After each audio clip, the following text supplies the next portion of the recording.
అందరికీ నమస్కారం. అలాగే ప్రేక్షకులందరికీ కూడా భోగి, సంక్రాంతి, కనుమ పండుగల శుభాకాంక్షలు. కొంత కష్టమైనా కూడా, నష్టం జరిగినా కూడా ఈ సంవత్సరం రైతుల ఇళ్లలో సంక్రాంతి శోభ రావాలని, ఆ నష్టాన్ని పూరించాలని భగవంతుని కోరుకుంటూ, ఇవాళ రైతులకి ప్రధానంగా పంచాయతీలు ఆధారం.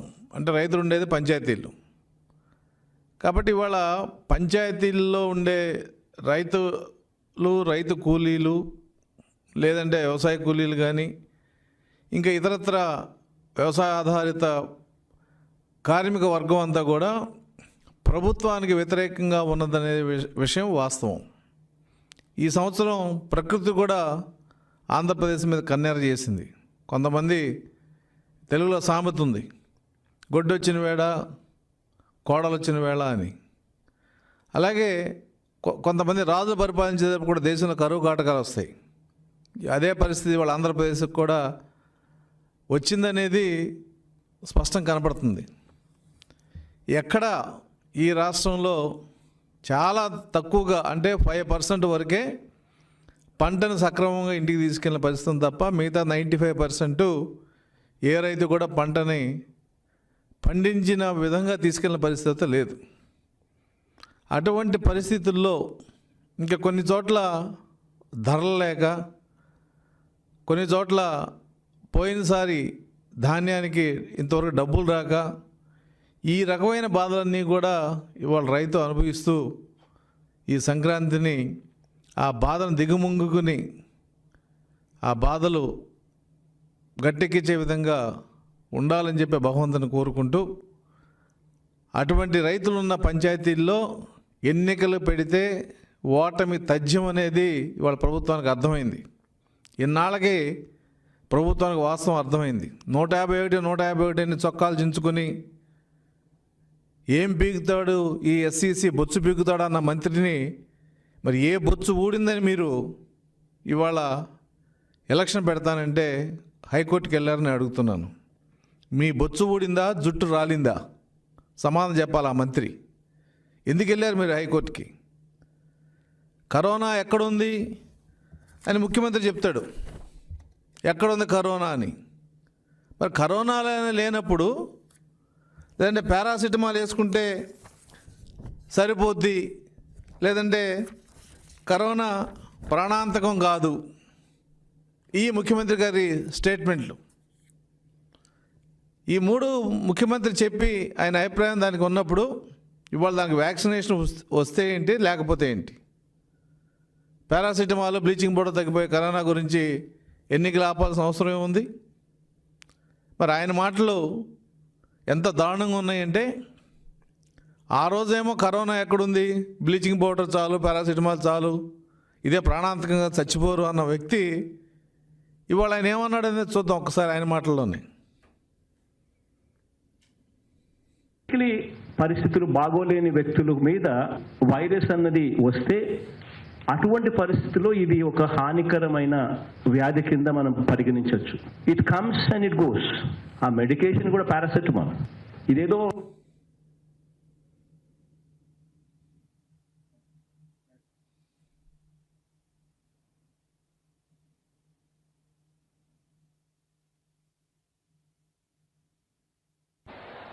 సామాన్య ప్రజలు చస్తే ఎంత, బతికితే ఎంత అంటూ ఎన్నికలు నిర్వహిస్తామని ఏకంగా నోటిఫికేషన్ ఇస్తా ఉన్న బాబు గారి కోవట్టులు కూడా ఎలా ఉండారో రాజకీయ పదవుల్లో అని ఒక్కసారి ఆలోచన చేయమని అడుగు. అంటే it comes and it goes, ఇది ప్రాణాంతకం కాదు, అసలు ఎక్కడ ఉందన్న వ్యక్తి ఇవాళ ప్రాణాంతకం అయింది. ఎలా అయింది కోవిడ్ ప్రాణాంతకం? సరే, కోవిడ్ ప్రాణాంతకం అయ్యుండొచ్చు, నువ్వు సైన్స్ స్టూడెంట్ కాదు, నువ్వు ఏం చదువుకున్నావు ఎవరికి తెలియదు కాబట్టి, నీకు ఆ పరిజ్ఞానం లేదు కాబట్టి నువ్వు పొరపాటు పడ్డావని అనుకోవచ్చు. ఇవాళ సామాన్య ప్రాణాలంటే లెక్కలేదా? ఎవరికి? నీకా, అపోజిషన్ పార్టీకా, స్టేట్ ఎలక్షన్ కమిషన్గా? ఎవరికి సామాన్య ప్రాణాలంటే లెక్కలేదు? ఈ రాష్ట్రంలో కోవిడ్ ఉన్నది వాస్తవం అయితే మీరు హైకోర్టుకి చెప్పింది వాస్తవం అయితే మరి 2 రోజుల కిందట అమ్మఒడి కార్యక్రమంలో 4,000 మంది ప్రజలు ఎక్కడన్నా కోవిడ్ ప్రోటోకాల్ పాటించారా? 6 అడుగుల దూరం, సోషల్ డిస్టెన్స్, మాస్కులు, ఇవన్నీ అక్కడ శానిటైజర్స్, ఒక్క శానిటైజర్ ఉందా అక్కడ? ఇవన్నీ పాటించినప్పుడు అంటే మీ దృష్టిలో మీటింగులకి, సభలకి, సమావేశాలకి, లేదంటే సన్మానాలకి, ఊరేగింపులకి కోవిడ్ లేదు. ఎన్నికలు పెట్టాలంటే కోవిడ్ కావాలి, ఉండాలి. పోనీ కోవిడ్ ఉందని అనుకుందాం, మీరు మాట్లాడుతున్న మాటలేంటి? కోవట్ల. ఎవరికి కోవట్లు? నువ్వు కొన్ని పార్టీలకు కోవట్టు. నువ్వు కేంద్రం కనుక ఏమీ మెడలు వంచి ఇవ్వకపోతే మెడలు వంచి తీసుకొస్తా అన్న నువ్వు స్పెషల్ స్టేటస్ కానీ లేదంటే మనకు రావాల్సిన అంశాలన్నీ కూడా మెడల వంచి తీసుకొస్తానన్న నువ్వు కాళ్ళ మీద పడి బతిలాడుకొని నీ వివేకానంద రెడ్డి బాబాయ్ గారి హత్య కేసులో నీ చుట్టాలు పోకుండా నీ సిబిఐ ఈడీ కేసులు శిక్ష పడకుండా ఉండాలని ప్రధానమంత్రి కాళ్ళు పట్టుకొని వాళ్ళ కోవర్టుగా నువ్వు ఇక్కడ ఉన్నావేమో. ఇక్కడ అపోజిషన్ కోవర్టుగా ఎవరు లేరే, రాజకీయ పదవుల్లో ఉన్నారంటున్నారు. రాజకీయ పదవులు ఎవరుంటారు? ఉంటే వైసీపీ ఉండాలి, లేదంటే టీడీపీ ఉండాలి. టీడీపీ అధికార పక్షం కాదు, ఉన్నది వైసీపీ. అంటే వైసీపీలో వాళ్ళు తెలుగుదేశం కోవర్టులుగా ఉన్నారన్న ముఖ్యమంత్రి గారి ఉద్దేశం. మరి ఆయన పార్టీలో తెలుగుదేశం పక్షాన కోవర్టులుగా ఉంటే మరి ఆయన ఎందుకు ఊరుకుంటున్నాడు? వాళ్ళ పార్టీని సస్పెండ్ చేయొచ్చు కదా. స్టేట్ ఎలక్షన్ కమిషన్ రాజకీయ పదవి కాదు, రాజ్యాంగబద్ధమైన పదవి. అది మేము అపాయింట్ చేయలేదు. కాబట్టి మాట్లాడేటప్పుడు నిన్న తెలియకుండా, అంటే నిన్న మర్చిపోయి రేపేంటో తెలియకుండా మాట్లాడితే ఇలాగే ఉంటుంది. ఇక మంత్రులు మాట్లాడడానికి అది అర్థం లేదంటే ఒక పద్ధతి రెండు ఉండవు. ఏం పీకుతారు? బొచ్చు కూడా పీకలేరు. ఏం భాష ఇది? ఏదైనప్పుడు కూడా ప్రజాస్వామ్యంలో ఇవాళ గ్రామీణ ప్రాంతాల్లో 14th, 15th ఫైనాన్స్ కమిషన్ దీని ప్రకారం ఖచ్చితంగా పంచాయతీ ఎన్నికలు జరగాలి. మరి 2018లోనే కోర్టు ఇచ్చింది, మీరు ఎందుకు పెట్టలేదని అడుగుతారు వీళ్ళు. మరి 2018లో కోర్టు ఇచ్చినప్పుడు తెలుగుదేశం ప్రభుత్వం కనుక ఎలక్షన్లు పెట్టకపోతే ఎవరైతే ఎన్నికలు పెట్టమని వెళ్ళారో వాళ్ళు కంటెంప్ట్ వేసి ఉండాల్సింది. ఎందుకు వేయలేదు? ఈ రాష్ట్రం కాదు, చాలా రాష్ట్రాల్లో లోకల్ బాడీ ఎలక్షన్స్ సమయం అయిపోయిన తర్వాత 5 సంవత్సరాలు పెట్టబోతే రాజకీయంగా ఎవరో వాళ్ళ కోర్టుకి వెళ్ళి కోర్టు ఆర్డర్ వస్తేనే పెట్టే పరిస్థితి తప్ప MLA, MP election, MLC elections లాగా ఖచ్చితంగా 5 సంవత్సరాలకు ముందే ఎలక్షన్ కమిషన్ నోటిఫికేషన్ ఇచ్చే పరిస్థితి బహుశా ఏ రాష్ట్రం లేదు, ఏదో 2-3 రాష్ట్రాల్లో తప్ప. అంటే 2018లో పెట్టలేదు కాబట్టి ఇప్పుడు మీరు పెట్టరు. మరి ఆ రోజున వాయిదా వేసినప్పుడు పెట్టాల్సిందే. ఒక 10 రోజులు ఉంటే ఎలక్షన్ అంతా అయిపోతుంది, 2 నెలల దాకా కోవిడ్ రాదని చెప్పి మీరు ప్రభుత్వం నుంచి ఒక లేఖ రాయించారు. అదే 10 రోజులే వాళ్ళు అయిపోతుంది. జనవరి 23తో ప్రారంభమై ఫిబ్రవరి దీంతో అయిపోతుంది. మరి అలా అయిపోయినప్పుడు మార్చిలో తిరుపతి బై ఎలక్షన్లు వస్తే ఆ ఎలక్షన్లో మీరు పార్టిసిపేట్ చేస్తారా, చేయరా? ఈ కోవిడ్ అక్కడ అమలవుద్దా? వ్యాక్సినేషన్ తిరుపతిలో ఇవ్వరా? ఎన్నికలు ఉన్నాయి కాబట్టి. ఈ ప్రశ్నకి సమాధానం చెప్పకుండా కోర్టును కూడా తప్పుదారి పట్టించి ప్రజల ప్రాణాలు పోతున్నాయట. నిన్న మీరు పెట్టిన ఫంక్షన్లో కొబ్బరి చెట్టు కూలిపోయి 2 మహిళలు చనిపోయారు. ఎవరు బాధ్యత? అది ఎంత ఇచ్చారు మీరు కాంపెన్సేషను? ఎల్జీ పార్మల్స్లో ₹1 కోటి ఇచ్చారు హెలికాప్టర్ వేసుకెళ్ళి. నిన్న మీరు ఇళ్ల పట్టాల పంపిణీలో పేద ప్రజలు, అమాయక ప్రజలు వస్తే కొబ్బరి చెట్టు పడిపోతే మీరు ఇచ్చిన కాంపెన్సేషన్ ఎంత? ఆ 2 వ్యక్తుల మరణానికి ప్రభుత్వం నైతికంగా బాధ్యత వహించిందా లేదా? దీనికి సమాధానం చెబుతుందా ప్రభుత్వం? కాబట్టి బయట మీరు చేసే ఊరేగింపులకి, ఉత్సవాలకి, సంబరాలకి, పేకాట్లకి ఎక్కడ కోవిడ్ లేదు. కోవిడ్ వ్యాక్సినేషన్ వేసుకోవాలంటే ఎవరు వ్యాక్సినేషన్కి eligible? Front line warriors, medical department వాళ్ళు. మెడికల్ డిపార్ట్మెంట్ వాళ్ళు ఎన్నికల విధుల్లో ఉండరే. 50 ఏళ్ళు దాటిన వాళ్ళే ఫస్ట్ ప్రయారిటీలో ఉంటారు. ఈ ఎన్నికల్లో ఎంతమంది పాల్గొంటున్నారు? తిరుపతి ఎన్నికల్లో ప్రతి ఓటరు ఓటేయాలి, కానీ పంచాయతీ ఎన్నికల్లో కాదే. కేవలం గ్రామ పంచాయతీలో ఉన్న వాళ్ళే ఓటేస్తారు, అర్బన్ ఏరియాలో ఓటేయరు. అంటే మనకున్న సమాచారం ప్రకారం దాదాపు 65% మాత్రమే ఎన్నికల్లో పార్టిసిపేట్ చేస్తారు ఓటర్స్లో. ఈ కారణాలన్నీ బహుశా హైకోర్టుకి మీరు చెప్పి ఉండకపోవచ్చు. పైగా ఒక దారుణమైన స్టేట్మెంట్ కొంతమంది మంత్రులు, హైకోర్టు స్టే చేస్తే మేము సుప్రీంకోర్టుకి వెళ్తాము. అంటే హైకోర్టు ఆర్డర్ మీద సుప్రీంకోర్టుకి వెళ్ళడం తప్పేం కాదు, నేరం ఏం కాదు. కానీ ప్రభుత్వం ఒక వ్యక్తిలాగా, ఇద్దరు వ్యక్తుల మధ్య ఆస్తి పంపకాల తగాదాలు ఎలా ఉంటాయో అలా మీరు సుప్రీంకోర్టుకి వెళ్ళటం. పైగా ఒక మంత్రి గారు చెప్తాడు ఎస్సీసీకి డబ్బులను ఎక్కడ వస్తున్నాయని. మరి మీరు కోట్లు ఖర్చు పెట్టి అడ్వకేట్లు తెచ్చుకున్నప్పుడు ఆ డబ్బులన్నీ ఎవరు వేయండి? జగన్మోహన్ రెడ్డి గారి పర్సనల్ అకౌంట్లో ఇస్తున్నారా? ప్రభుత్వ ధనమే కదా. ఎస్సీసీ ఏమి సొంత ఇంట్లో పెళ్ళి కాదు కదా, ఇది ఎన్నికల ప్రజల కోసం ప్రజాధనంతోనే పెడతారు. మరి ఎస్సీసీ కూడా ప్రభుత్వం సంబంధించిన సంస్థ కాబట్టి, రాజ్యాంగబద్ధమైన సంస్థ కాబట్టి ప్రభుత్వం పెట్టుకోవాలి. ఈ మాత్రం తెలియని పరిస్థితుల్లో మంత్రులు మాట్లాడుతుంటే అసలు ఈ రాష్ట్రంలో ప్రజాస్వామ్యం దానికి అర్థం ఏ మంత్రికైనా తెలుసా? ఆర్టికల్ 73, 74 విలువలు ఏంటి? రాజ్యాంగబద్ధంగా ఉన్న వ్యవస్థల యొక్క అధికారాలు ఏంటి?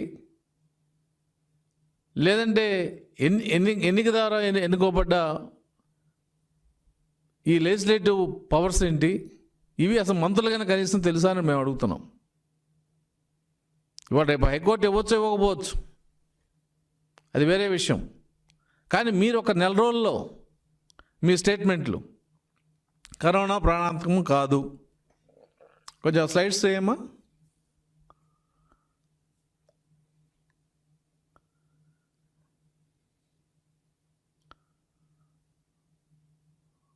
ఇవాళ ఏం చెప్తున్నారు? కరోనా అత్యంత ప్రమాదకరం, సామాన్య ప్రజల ప్రాణాలు పోయినా కూడా లెక్క చేయకుండా కోవట్లుగా ఉండి రాజకీయ పదవుల్లో ఇదంతా నడిపిస్తున్నారు. అంటే ఏది నమ్మాలి మేము? కరోనా ప్రాణాంతకం కాదని ముఖ్యమంత్రి అంతా నమ్మాలా? లేదంటే ఇవాళ కరోనా వ్యాక్సినేషన్ చేయటానికి ప్రభుత్వం ఎందుకు సిద్ధమైంది ప్రాణాంతకం కాదన్నప్పుడు అని చెప్పి ప్రశ్నిస్తే దానికి సమాధానం ప్రభుత్వం చెప్పగలుగుతుందా? మరి వీటికి ప్రభుత్వం సమాధానం చెప్పాలి. కోర్టులు వేరు, ముఖ్యమంత్రి నేనా రమేష్ కుమారా? ముఖ్యమంత్రి స్థానంలో ఉండి ముఖ్యమంత్రి నేనా రమేష్ కుమారా అంటే నీ పదం మీద నీకే డౌట్ ఉందా? లేదా రమేష్ కుమార్ ఎవరో తెలియని పరిస్థితుల్లో ముఖ్యమంత్రి ఉన్నాడా? అంటే రమేష్ కుమార్ ఎలక్షన్ కమిషనర్ అన్న విషయం ముఖ్యమంత్రిగా నీకు తెలియకపోతే దాన్ని ఎవడో హర్షించలేరు. ఎన్నికల అప్పుడు నిబంధనలకు విరుద్ధం బొత్స సత్యనారాయణ గారు. మరి ఎన్నికలు పెడితే రాజ్యాంగ స్ఫూర్తిని దెబ్బతీసేలాగా ఉంది. అంటే ఒక వ్యక్తికి ఒక నెల రోజుల్లో వాళ్ళ అభిప్రాయాన్ని పూర్తిగా ఉత్తరా నుంచి దక్షిణానికి తీసుకెళ్ళినట్టు మార్చడం మరి ఈ ప్రభుత్వంలో చూస్తున్నాం. 2 నెలల దాకా కరోనా రాదు, ఎన్నికలు పెట్టాల్సిందే అని చెప్పిన మీరు కరోనా వ్యాక్సినేషన్లో కేవలం ఒక 2-3 డిపార్ట్మెంట్లు మాత్రమే ఉంటాయి. అది చూపించి కోర్టుకి తప్పుడు సమాచారం ఇచ్చి మరి 100 కేసుల్లో మిమ్మల్ని తప్పుపెట్టిన కోర్టు ఒక కేసులో ప్రభుత్వం యొక్క స్టాండ్ కరెక్ట్ అని చెప్పి ఉండొచ్చు. కాబట్టి అదేదో ఒక విప్లవాత్మకమైన జడ్జిమెంట్ లాగా మీరు ఒక ప్రగతిని సాధించినట్టు, ఒలింపిక్స్లో గోల్డ్ మెడల్ కొట్టినట్టు ఆనందంతో ప్రజాస్వామ్యం బతికింది, ప్రజాస్వామ్యం గెలిచింది, ఈ రకమైన స్టేట్మెంట్లు. మరి ఇచ్చిన 100 తీర్పుల్లో డీజీపీని పిలిచి హైకోర్టు ముందు నిలబెట్టినప్పుడు ఒకసారి కాదు 2 సార్లు కోర్టులో స్టే వచ్చింది కాబట్టి ఎలక్షన్ కమిషన్ రిజైన్ చేయాలి. 100 కేసుల్లో ప్రభుత్వాన్ని అభిశిస్తూ హైకోర్టు ఇచ్చినప్పుడు ఆ సంబంధిత మంత్రులు దీని అందరికీ బాధ్యత ఉన్న ముఖ్యమంత్రి రిజైన్ చేశారా? కనీసం మాట్లాడారా? కనీసం పొరపాటు జరిగిందని చెప్పి ఎక్కడన్నా ఒప్పుకున్నారా? ఏమీ లేదే.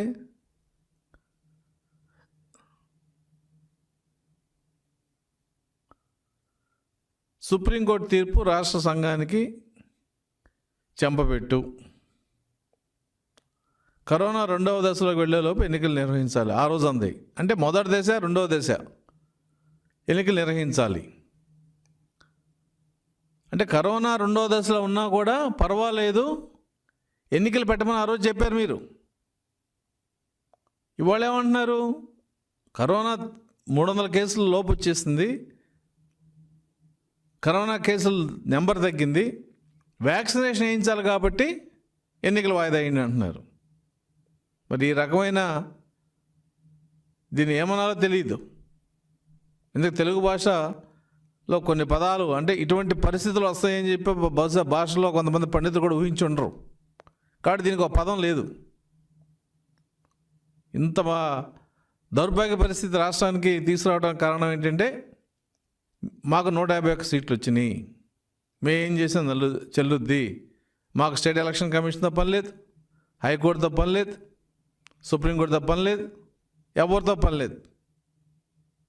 ఈ రకమైన అహంభావ ధోరణి ఇవాళ ప్రభుత్వానికి దాదాపు 100 కేసుల్లో హైకోర్టు అభ్యసించే పరిస్థితి.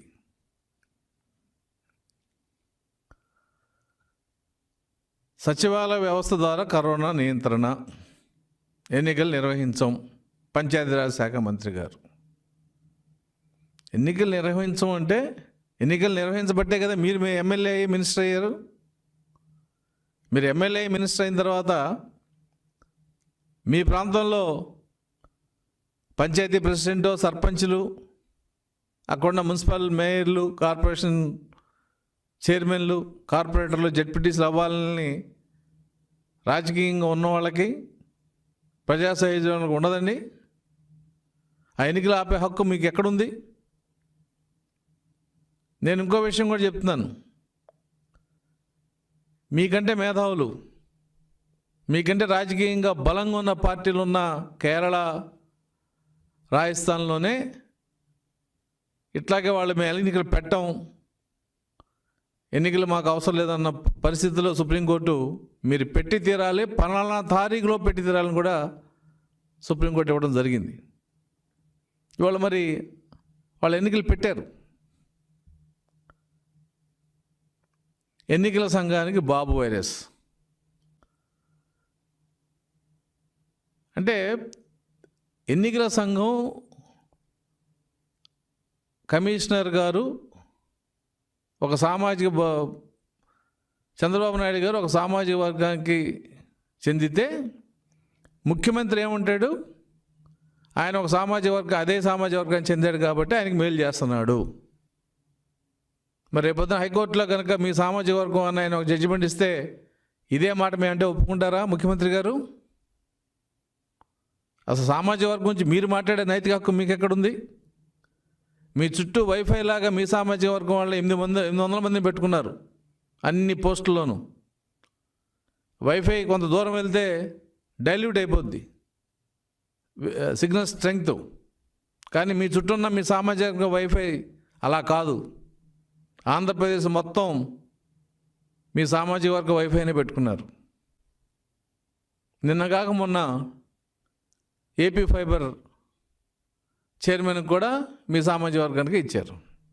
కాబట్టి సామాజిక వర్గం గురించి అసలు మీరు మాట్లాడితే దెయ్యాలు వేదాలు వడ్డించినట్టు ఉంటుంది.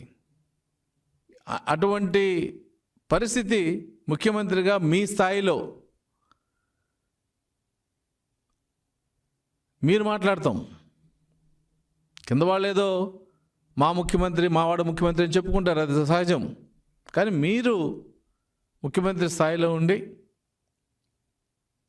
ఒక రాజ్యాంగబద్ధమైన పదవిలో ఉన్న వ్యక్తికి కులాన్ని ఆపాదించి తద్వారా మీరు ఒక వ్యక్తి పైన కక్ష ఎలా పెంచుకుంటారో అలా కులం పైన కక్ష పెంచుకున్న పరిస్థితి వాళ్ళ ఆంధ్రప్రదేశ్లో కనబడుతుంది.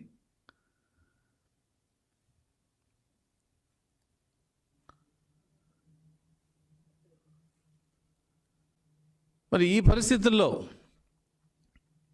ఆంధ్రప్రదేశ్లో పంచాయతీ ఎన్నికలు జరుగుతాయా జరగవనేది హైకోర్టులో తేలకపోవచ్చు, సుప్రీంకోర్టులో తెలియ అవకాశం.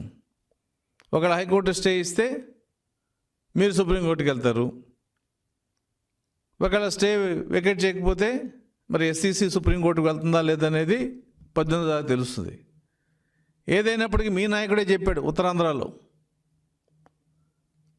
ఎంపీ ఎలక్షన్లు అయిపోయింది, ఏప్రిల్ మేలో ఎన్నికలు పెడతాం, అప్పుడు కొంచెం టెంపరేచర్ పెరుగుతుంది కాబట్టి బయట 40 degrees ఉంటుంది కాబట్టి ఇబ్బంది లేదు అని.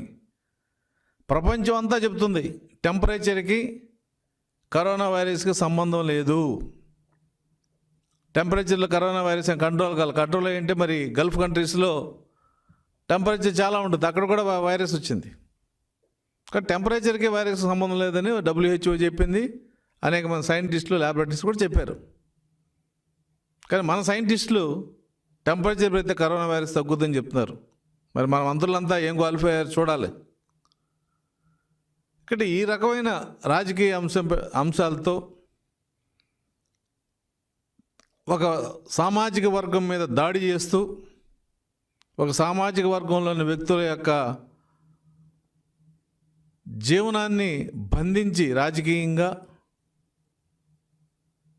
మీరు చేసే ఈ దుర్మార్గపు చర్యలన్నీ కూడా ఇవాళ కాకపోతే రేపైనా కూడా బయటకు వస్తాయి.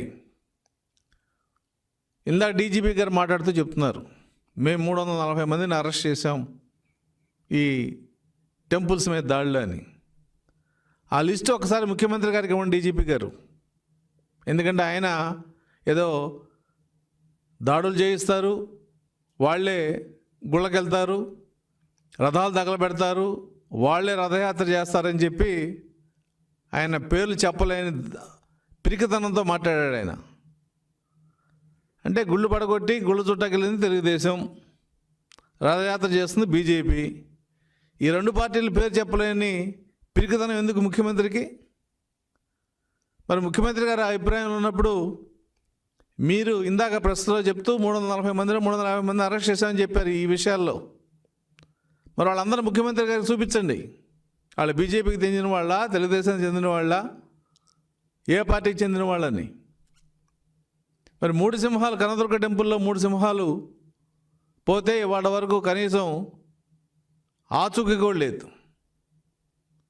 ఎలుకలు ఎత్తుకుపోయాయని, లిక్కర్ పోతే ఎలుకలు తాగేసినాయని, రథం తగలబడితే ఏదో ఎవరో దాని మీద ఏదో వేశారని, షార్ట్ సర్క్యూట్ అని, ఇటువంటి కళ్ళబల్లు మాటలు చెప్పే పరిస్థితికి ప్రభుత్వం దిగజారిందంటే ఇవాళ సిట్ వేశారు. ఈ సిట్టు మొదటి సంఘటనప్పుడే అరెస్ట్ చేసి ప్రభుత్వం సిన్సియర్గా పనిచేసి ఉంటే ఇవాళ సిట్ వేయాల్సిన అవసరం లేదు. సిట్ జనరల్గా ఒక కేసు మీదో ఒక ఏదైనా పెద్ద అంశం మీద సిట్ వేస్తాం. కానీ ఈ రాష్ట్రంలో దాదాపు 140 కేసులు ఉన్నాయి. అంటే టెంపుల్స్లో దాడులు జరగడం కానీ, టెంపుల్ ఆస్తులు పోవడం కానీ, లేదంటే టెంపుల్కి సంబంధించిన వాళ్ళ మీద దాడి చేయటం కానీ, విగ్రహాలని పాడు చేయటం కానీ, ఇవన్నీ కూడా 140 కేసులు ఉన్నాయి ఈ రాష్ట్రంలో. వీటిల్లో ప్రాధాన్యత ప్రకారం ఎక్కడ ప్రజల మనోభావాలు దెబ్బతిన్నాయనే అంశాన్ని తీసుకుని ఒక్కొక్క అంశం మీద విడివిడిగా విచారించాల్సిన పరిస్థితి పోయి అన్నిటి మీద బిల్మక్తాగా మేము సిట్టేసేసాం, మా పని అయిపోయింది, ప్రభుత్వం చేతులు దులుపుకోవడం అనేది ఈ ప్రభుత్వం చూపిస్తున్న, అంటే ఈ అటాక్స్ మీద చూపిస్తున్న ఈజీనెస్ మనకేంట్లే. కాబట్టి ఇవాళ ప్రభుత్వం యొక్క ధోరణి ఏంటంటే మాకు 151 వచ్చినాయి, మేము బలమైన వాళ్ళం, మేము అన్నీ పంచుతున్నాం, మా స్కీములన్నీ పంచడమే, కాబట్టి మాకెవరు ఎదురు చెప్పకూడదు, మాకెవరు సోషల్ మీడియాలో కూడా కామెంట్ చేయకూడదు. నీరో చక్రవర్తి పాలన ఇవాళ ఆంధ్రప్రదేశ్లో నడుస్తుంది. దురదృష్టం, ఎన్నికైన ఆ ఎమ్మెల్యేల మంత్రులు కూడా దుర్యోధనుడు చెప్తే దుశ్శాసనుడు ద్రౌపది చీరలాగినట్టు వీళ్ళు కూడా ముఖ్యమంత్రి గారికి అటు ఇటుగానే ప్రవర్తించే పరిస్థితి వాళ్ళ రాష్ట్రం నడుస్తుంది. ఒక మంత్రి బూతులు మాట్లాడతాడు, ఒక మంత్రి తొడగొడతాడు, సభల్లో జిప్పులు తీస్తారు, ఇంకో మంత్రి బూతులు మాట్లాడతాడు, సభలోనే క్షమాపణ చెప్పే పరిస్థితి తెచ్చుకుంటారు. కాబట్టి ఈ రకరకాల అంగవైకల్యం అంటారు, అంగవైకల్యం శరీరం కాదు, మానసిక అంగవైకల్యంతో ఉన్న మనుషులు మంత్రులుగా ఉండడం అనేది బహుశా ఆంధ్రప్రదేశ్కి ఇంతకు ముందు ఎప్పుడు లేదు, భవిష్యత్తులో కూడా రాదేమో అనుకుంటున్నాం. ఏదైనప్పటికి కూడా పంచాయతీ ఎలక్షన్స్ అనేవి స్పష్టంగా ఈ ప్రభుత్వానికి వ్యతిరేకంగా వస్తుందనేది ఇవాళ అన్ని గ్రామాల్లోనూ కనపడుతుంది. ఏదో ఆయన సొంత గ్రామం పులివెందుల్లోనో లేదంటే ఇంకెక్కడ 1-2 చోట ఆయన విగ్రహాలు పెట్టి ఫోటోలు పెట్టి పాలాభిషేకం చేస్తే అదే నిజం అనుకోవడం పొరపాటు. మన గత చరిత్ర తీసుకుంటే అసెంబ్లీలో ఒక పార్టీ గెలిస్తే లోకల్ బాడీస్లో వేరే పార్టీలు గెలవటం చరిత్ర ఉంది. కాబట్టి ఇవాళ లోకల్ బాడీస్లో అవి రాజకీయంగా గుర్తులు లేకపోయినా వైసీపీ మద్దతుగా వచ్చే ప్రజలు ఎవరో లేరనేది ప్రభుత్వానికి స్పష్టంగా కనపడింది. కాబట్టి ప్రభుత్వం ఓటమిని భరించే శక్తి లేదు. కాబట్టి దుర్మార్గంగానో దౌర్జన్యంగానో అవసరమైతే బ్యాలెట్లు చించేసో లేకపోతే నామినేషన్ చించేసో లేదు ఇంకేమైనా దుర్మార్గాలు చేసి లోకల్ బాడీ ఎలక్షన్ గెలవడానికి నిమ్మగడ్డ రమేష్ కుమార్ గారు అడ్డున్నాడు. కాబట్టి ఆయన రిటైర్ అయ్యే వరకు ఎలక్షన్ పెట్టమనేది ప్రభుత్వం యొక్క ఓపెన్ ఎజెండా. ఇందుట్లో పదాలు ఏమి దాచుకోవాల్సిన పని లేదు.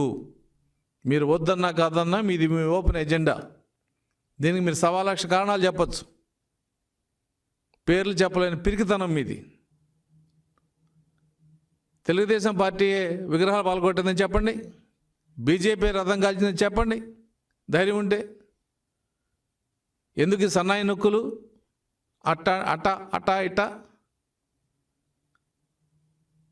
ఎస్ఈసి మీ కులం వాడని చెప్పినప్పుడు దాడులు ఎవరు చేశారో స్పష్టంగా ఎందుకు చెప్పలేరు ముఖ్యమంత్రి? మరి వాళ్ళు డీజీపీ గారు 340 మందిని అరెస్ట్ చేశారని చెప్తున్నారు కదా వివిధ కేసుల్లో.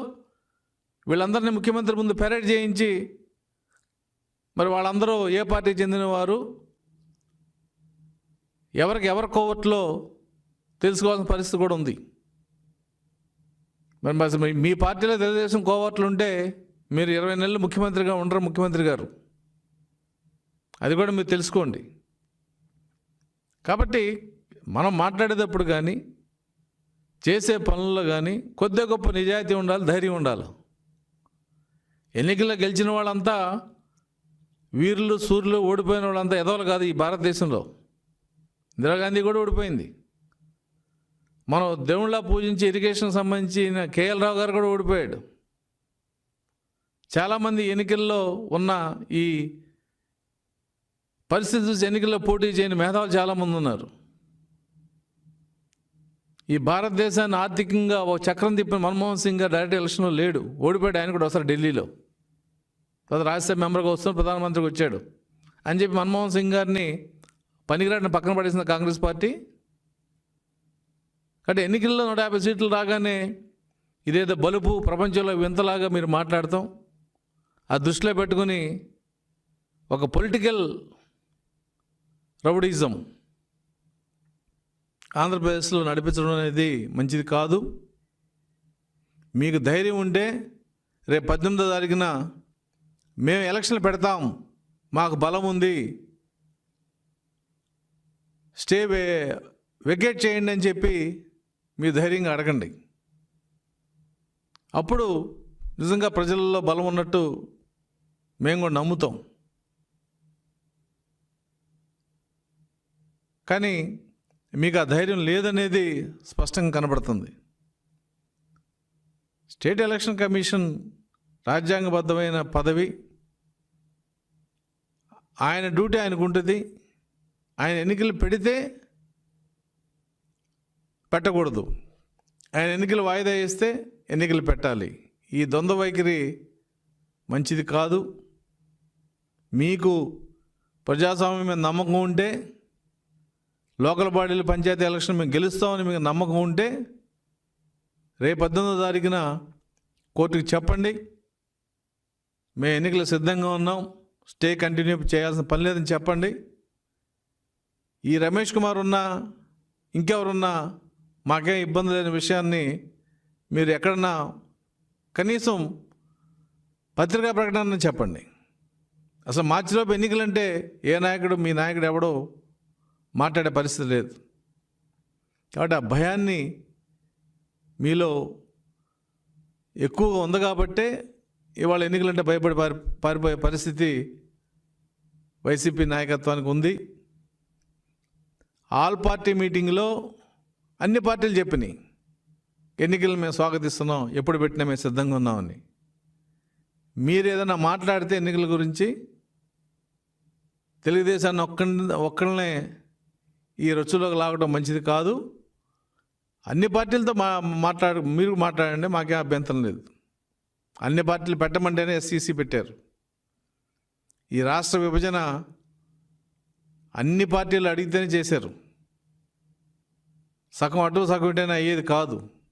అలాగే ఈ రోజున అన్ని పార్టీలు మీటింగ్కి రాకపోవటం మీ పొరపాటేమో, కానీ ఆల్ పార్టీ డెసిషన్ని హానర్ చేయడం అనేది ఎస్ఈసికి ఉన్న లెగసీ. దాన్ని ఆయన ఫాలో అవడం జరిగింది. మీకు చేతనం అవుతే 18వ తారీఖున మేము ఎలక్షన్ సిద్ధమనే విషయం చెప్పండి. మీరు సిద్ధంగా లేకపోతే చట్టపరమైన పోరాటం చేసుకోండి. అంతేగాని తెలుగుదేశం పార్టీని లేదా పార్టీ తరఫున కోవట్లుగా ఉన్నవాళ్ళు చేస్తున్నారు అనేది మీరు చెప్పడం అనేది మంచిది కాదు. మీ సమర్థత 18వ తారీఖు కోర్టులో ఎన్నికలకు సిద్ధమని చెప్పండి. ప్రభుత్వానికి సమర్థత ఉన్నట్టు ఒప్పుకుంటాం.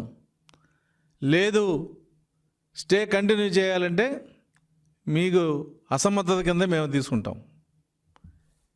ఎప్పుడు పెట్టినా ఎన్నికలు మారదు.